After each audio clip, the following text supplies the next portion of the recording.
So, hello and welcome to Coffee with SamPaul, although we have a tea here today. Yeah. I have a very special guest with me today, but the weird thing is, she's actually going to interview me. It's like a bit of a get to know SamPaul. Would you like to introduce yourself?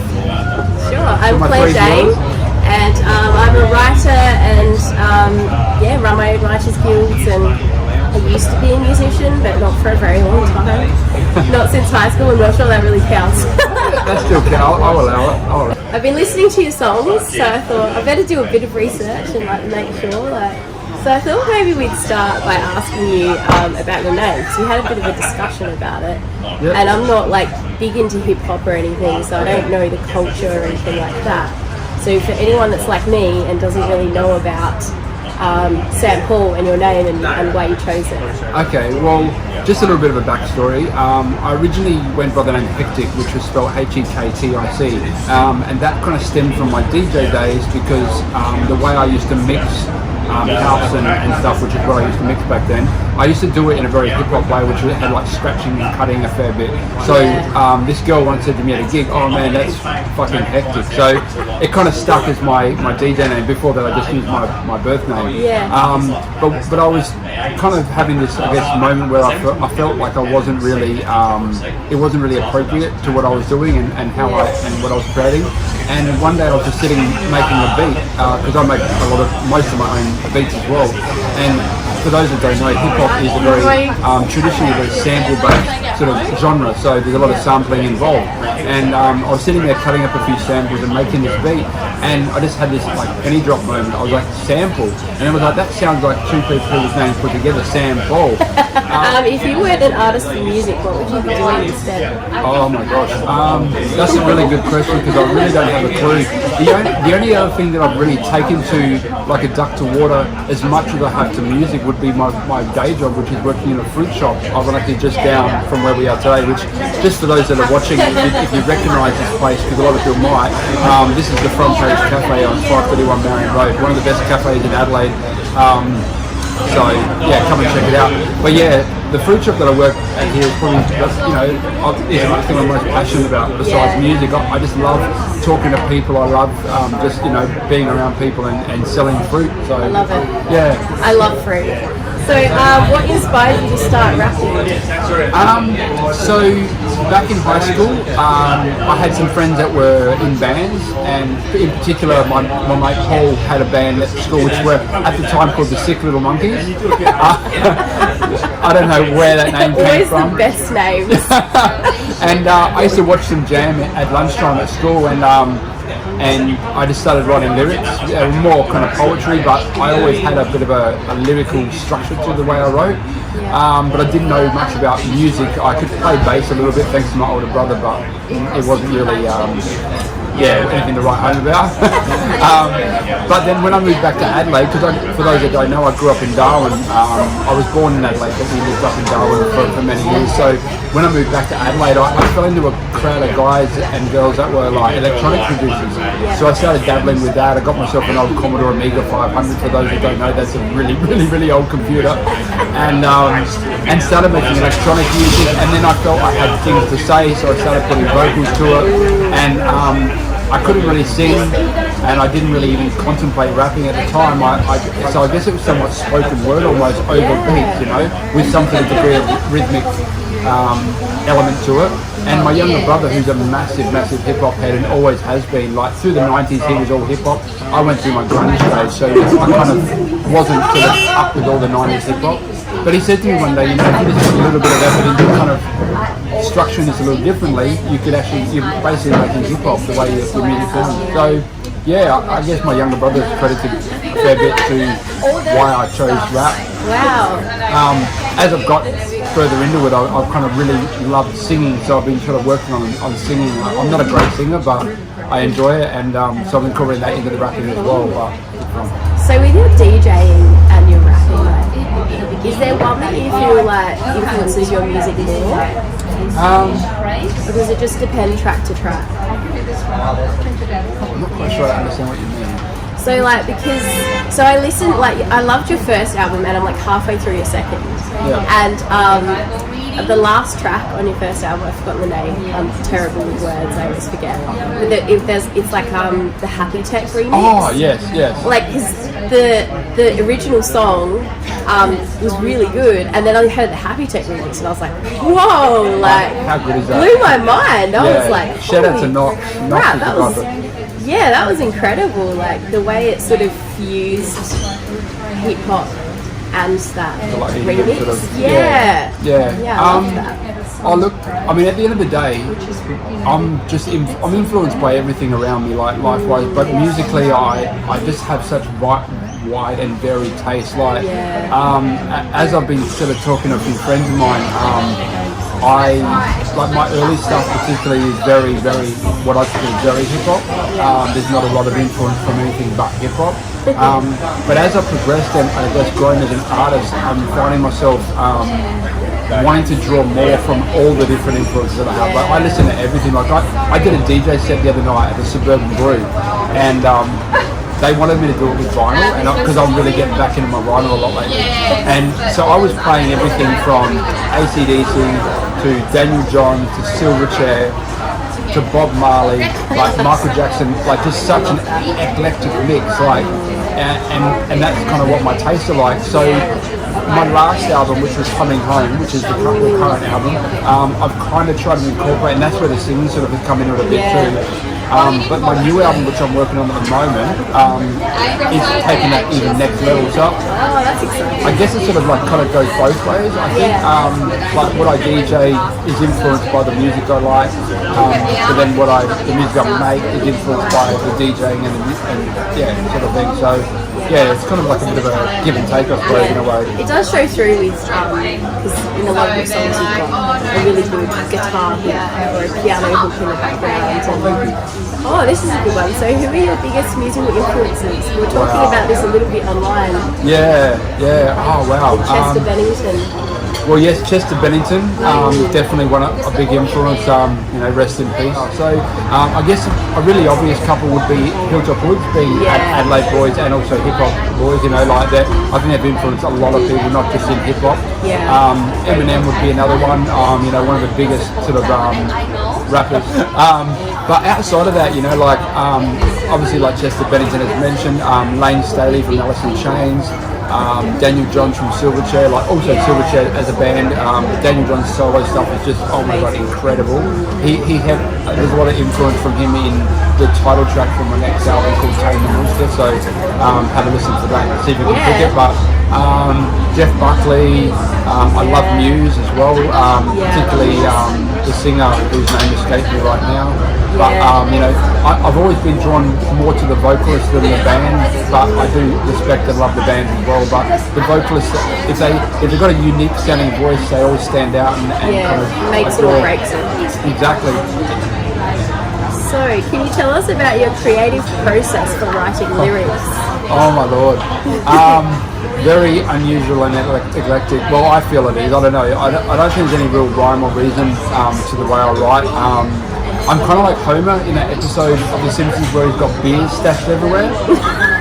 But instead of beers, I've got notepads. Yeah. I'm surprised I haven't got one with me right now, but I do have one in my car. I've got many in my car. I have one at work. I have one in my delivery van. I've got one in my kitchen. I've got one next to my bed. Yeah. And I'm very particular about my pens too. I found a pen I really like, and so I buy them like up lots and take them everywhere. So I guess just things just come to me, like sometimes I might hear a song or someone might say a phrase and I'll just jot that down and then kind of embellish on that and build on it at the time. But it's weird, sometimes like yesterday I started working on this new song which I'm really super excited by. It's called Goodbye, and it's just basically about saying goodbye to the people that aren't conducive to your life positivity. So if they're not bringing something to the table that's good, it's like goodbye. Yeah. And I made the music for that, and I've written about 70% of the lyrics to it, and it took me about an hour. Wow. Which sounds crazy. Pretty fast. If you've got them all over the place. Yeah. But then other times, like some of the songs on Coming Home, they took a few months. In fact, there was one song, I can't think what it was now, but there was one song in particular when I was recording it, I was still writing it. and still rewriting. Like I was rapping it on the mic, recording. And like, oh, that doesn't sound right. And so I rewrite, whereas most of the songs there was like, yeah, that's ready to go, done, and I'm going to start recording now. So. How do you incorporate Australian culture into your music?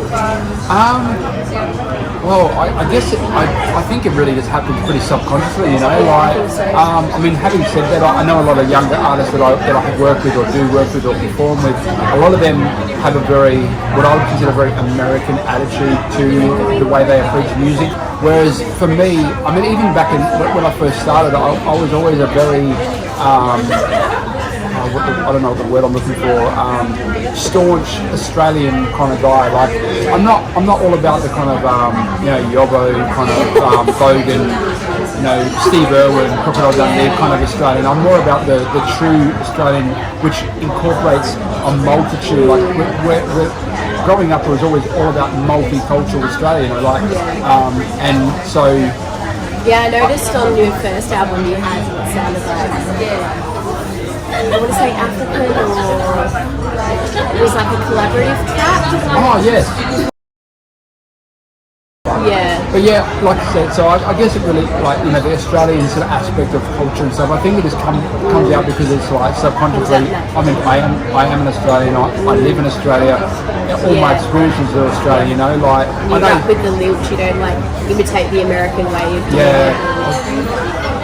So can you share your proudest moment as a rapper so far? Oh wow. When you said proudest moment, my first thought was going to be this birth of my son, and just seeing him grow into a little cool dude. Like he's such a. Well, of course, and your kids are going to influence your music. So. Oh, most definitely. I'd never have thought about writing anything kind of baby love related, but obviously Valiant that I spoke about earlier touches. Yeah, it's all love. It's all love. He's such a. Yeah, he is my Valiant pretty much. Like, if ever I'm sad or depressed or, I just think of him, but I'm getting off topic. Proudest moment, honestly, there's been quite a few. I'll quickly just run over a couple. So, one of the earliest sort of proud moments that I had was I met Awkwards, who is a rapper from Stockton, California. Hilltop Woods released, I think it was The Hard Road, and then they did The Hard Road Restrung. And on the Restrung album, there was one of their songs that had a guest on it, and they got Awkwards on the Restrung version, and he toured with them. So they were at the entertainment centre playing that, and he was there, and I was like, dude, I love what you did, blah blah blah. And when he got back there, we chatted over online, and we did a track together in the end. And it was really funny because on the recording, you actually hear him walking out of the booth and squashing his finger in the door, and he makes the joke on the recording. See what I do for you, man. Like I just squashed my finger, and So that was a pretty proud moment. It's like the biggest artist I'd ever collaborated with, so I was pretty excited. But since then, I guess probably the support acts, a support act for artists has been kind of some of the big things that I've done. Definitely proudest sort of things I've done. So there's been Called Mega, which is he's a huge artist in the States on the underground hip hop scene. Like he's pretty big outside of that too now, but some people might not know who he is. But Called Mega, if you ever want to check out someone, he's awesome. Also, The Game, who some people might remember did a track called Hate It or Love It with 50 Cent. So that's kind of a big deal. Supported him at the old HQ on North Terrace. Probably most notably and most recently was The Divot. I supported him with a bunch of friends at Chicago. So that was pretty cool. And outside of that, I guess probably another very, very proud moment is I touched on earlier the gig I did on Saturday. I've been involved with this group for about 5 years now, and it's basically they do a show called Red Faces, which for those that remember, Hey Saturday, a variety show of comedy and music and etc. That's basically the kind of premise behind this show. But it was put together by a guy called Brenton. And he was a mental health nurse at the OAH, currently living in New Zealand, but I've heard through the grapevine he's coming back to Adelaide soon, so he'll be back involved with the show. But basically him and a bunch of other really talented, really awesome people put together this show for Grow SA, which is mental health support and awareness organisation in Adelaide. And so basically the whole night is all about that. It's about raising money and awareness for mental health for them. I forget, there's a name of a program that the government are doing which Gore help fund through the money we raise from this show. So the first year I was involved, I was just a special guest. So basically I just came in, did a song in between the people competing. The last 2 years, like this year and last show, I've been a judge as well. So yeah, it's been cool. Been involved since the beginning. Yeah, well, not really. Actually, I think it's been running for about 10 years. Oh wow! Yeah, it's been running for quite a long time. So it's actually funny because a friend of mine, she's a rapper from Adelaide, but she lives in, I think, Sydney now. I say I think because she's Melbourne, Sydney. I can't keep up. Jumps around. Yeah, she does a bit, but she's freaking awesome. But she got invited to perform 5 years ago, and for whatever reason she couldn't perform. So she told Brenton, SamPaul would be keen. Yeah. So Brenton hit me up and said, hey, you want to be involved? And I was like, hell yeah, let's do it. And I've just been involved ever since. So yeah. So that's definitely a proud moment because for sure. I love the power that music has, both to heal people, to create, like, I guess, memories, like you hear a song and it takes you back. Like if time travel was ever going to be a thing, I reckon music would be no flux capacities. It'd be music that creates that. I think so. The vibration. Yeah, because I can listen to songs that sometimes I don't even realise I knew them because my parents listened to them, and it just takes me back to this moment, and I just get these warm, fuzzy feelings. So, but yeah, and of course, obviously the obvious one that I was just talking about, raising money by putting on performing and things. So. It's pretty cool to be able to do that with music. Doing what you love, but then also helping people. Yeah, exactly. The ghost ideal. Exactly. Let's see. What message do you hope to convey through your music? Okay, so there's maybe a couple of messages that I try to incorporate into my music. And I also just, I guess, in my, somewhat my persona as well as an artist. The main one, and this has been one that's been around since day one, was to change the perception people have of hip hop. Because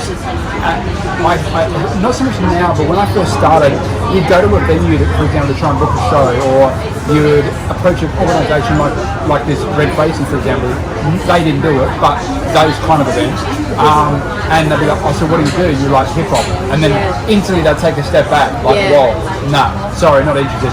Because there's this perception that hip hop is all about guns and drugs and calling, degrading women and misogyny and all that.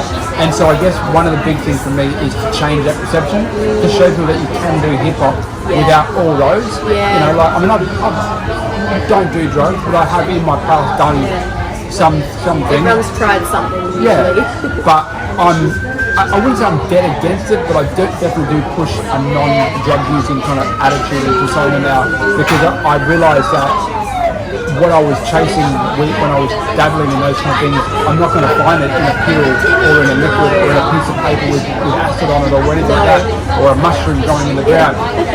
It's all in here. Like I just, and I've been really about kind of self-growth, particularly in the last sort of 6 to 12 months, and that learning to love yourself, because if you don't love yourself, then how can anyone else love you, and all this sort of stuff. So anyone that follows me on my personal Facebook and music one to a degree will see like that's what I'm all about. So there's that. But the other thing, I guess the underlying theme on most of my songs, or all of my songs to a fair degree, would be, interestingly, that song you mentioned earlier, Fall Down. That kind of sums up what I'm about. It's about, yes, we get knocked down, yes, shit happens, yes, we get hurt and broken and things like that, but it's how you deal with that, getting back up and continuing on. Yeah, so good. So anyway, thanks again for being on the show. Thank you for interviewing and giving the viewers somewhat of an insight into me. Thank you to the front page, to all the crew there for the lovely coffee and tea we've been drinking during the show. Putting up front with us for like 2 hours. Yeah, just so everyone knows, they did not give it to us for free. This is not a sponsorship thing. I'm just talking about them because I love the coffee here. I did buy this. The coffee cup, thanks to Shane. Shane was my first guest. He got these coffee cups made for me. So thank you to Shane. And they will be available soon. All right, peace.